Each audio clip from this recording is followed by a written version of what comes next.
بسم اللہ الرحمن الرحیم۔ آج کا ٹاپک ایک ماں کا آنسو اور ابابیل کا کانپتا بچہ۔ خزاں کی رت کی بارش برس رہی تھی۔ بارش کی بوندوں سے باغ میں درختوں کے پیلے پتے چمک رہے تھے۔ انگور کی بیل میں لگے انگور کے دانے مرجھانے لگے تھے۔ آکاش بیل اپنے پھولوں سمیت پودوں میں چھپے ہوئے ایک ٹوٹے ہوئے مٹکے پر جھک آئی تھی۔ چھوٹا سا ابابیل مٹکے کی نچلی تہہ میں سردی کی وجہ سے کانپ رہا تھا۔ اس کی دو بہنیں جنوب کی طرف پرواز کر چکی تھیں۔ اس کی ماں کسی گرم ملک کا رخ کر کے اس کی نظروں سے غائب ہو چکی تھی۔ اس سرد اور یخ بستہ رات میں اس کو گرمی کون پہنچا سکتا تھا؟ وہ سب تو اس کو اس مٹکے میں اکیلا چھوڑ کر جا چکے تھے، کیونکہ اس کا ایک پر ٹوٹا ہوا تھا، وہ اڑ نہیں سکتا تھا۔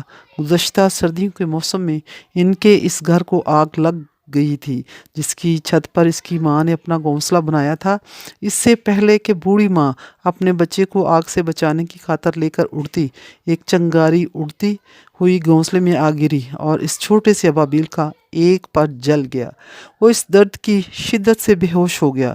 جب ہوش آیا تو اس نے اپنے آپ کو ایک گھونسلے میں دیکھا اور اس کی ماں کا سر اس کے اوپر جھکا ہوا تھا۔ ایک صبح بوڑھی ابابیل ماں اپنے زخمی بچے کو باغ میں باہر لے کے آئی اور اس سے کہا، میری جان، میرے بچے، آج ہم جنوب کی جانب کوچ کریں گے۔ تم اڑ نہیں سکتے، اس لیے تمہیں یہیں ٹھہرنا ہوگا۔ میں نے نرم نرم پر تمہارے لیے اس مٹکے میں ڈال دیے ہیں۔ ان پروں پر لیٹ جانا اور جب بھوک لگے تو باہر نکل کے کچھ چگ آنا۔ سارا باغ میوہ جات سے بھرا ہوا ہے۔ دیکھو، ہم بہار کے موسم میں لوٹ آئیں گے۔ اور اس کے بعد وہ سب اڑ کے چلے گئے۔ بہار کا خوبصورت موسم آ گیا۔ بارش برسنا شروع ہو گئی۔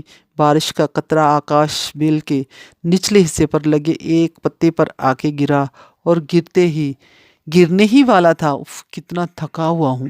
بارش کے قطرے نے ٹھنڈی آہ بھر کے کہا، کہاں سے آئے ہو؟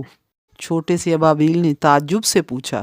یہ مت پوچھو، بہت دور سے آیا ہوں۔ اچھا، پیسفک سمندر سے؟ میں ادھر ہی پیدا ہوا تھا۔ میں بارش کی بوند نہیں ہوں، میں آنسو کا قطرہ ہوں۔ آنسو؟ کیسا آنسو؟ ماں کا آنسو۔ چند دن قبل ایک تھکی ہوئی اور آنسوؤں سے لبریز آنکھوں والی ابابیل ایک بڑے سے بحری جہاز کے اوپر آ کر بیٹھی تھی۔ میں اس غمزدہ پرندے کی دائیں آنکھ میں تھا۔ سمندر ایک بوند میں نہیں سما سکتا تھا۔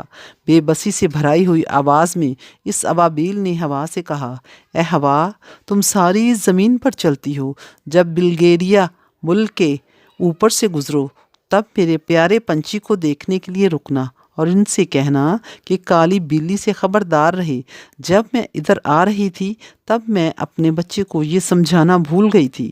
تمہارا وہ معصوم سا ابابیل کہاں ہے؟ ہوا نے پوچھا۔ میں نے اس کو ایک ٹوٹے ہوئے مٹکے میں چھوڑا تھا، باغ کے ایک کونے میں، جس کے اوپر آکاش بیل جھکی ہوئی تھی۔